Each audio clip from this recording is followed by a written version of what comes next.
चिखलीतील Imperial हॉस्पिटलमधील एका निष्काळजी उपचारामुळे 2 वर्षाच्या बालकाचा मृत्यू आणि आता एका आईचा न थांबणारा न्यायासाठीचा लढा. ही आहे दीपाली गाडेवार यांची कहाणी. जवळजवळ 2 वर्षांपूर्वी त्याच्या 2 वर्षांच्या मुलाचा म्हणजेच दिरांशचा चिखली येथील इम्पिरियल हॉस्पिटलमध्ये उपचारादरम्यान मृत्यू झाला. 18 नोव्हेंबर 2023 रोजी सर्दी आणि तापासाठी दाखल झालेल्या दिरांशला वॉर्मर मशीनमुळे गंभीर इजा झाली. तो भाजला गेला. काही क्षणातच तो गतिहीन झाला आणि डॉक्टरांनी त्याचा मृत्यू जाहीर केला. दीपाली सांगतात, मी मदतीसाठी ओरडले पण मला मुलाजवळ जाऊ दिलं नाही. त्यांनी सांगितलं की ते प्रयत्न करत आहेत पण माझा मुलगा आधीच गेला होता. ससून हॉस्पिटलच्या तज्ञ समितीने या घटनेत वैद्यकीय निष्काळजीपणा झाल्याचं स्पष्ट केलं आहे. मात्र मृत्यू भाजल्यामुळे झालेला नसल्याचं अहवालात नमूद करण्यात आलं.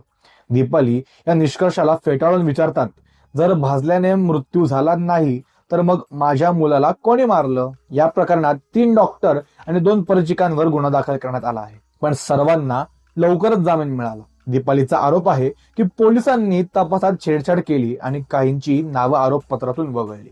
दिरांशच्या मृत्यूनंतर गडेवार कुटुंब चिखली सोडून चिंचवडला स्थलांतरित झालं, पण दुःख आजही कमी झालेलं नाही. आश्चर्याची बाब म्हणजे या इम्पिरियल हॉस्पिटलमध्ये नोव्हेंबर 2024 मध्ये आणखी एका रुग्णाला शस्त्रक्रियेदरम्यान भाजल्याचा प्रकार समोर आला आहे. दीपालींचा एकच मागणी आहे, मला भरपाई नको, मला माझ्या मुलाच्या मृत्यूसाठी न्याय हवा.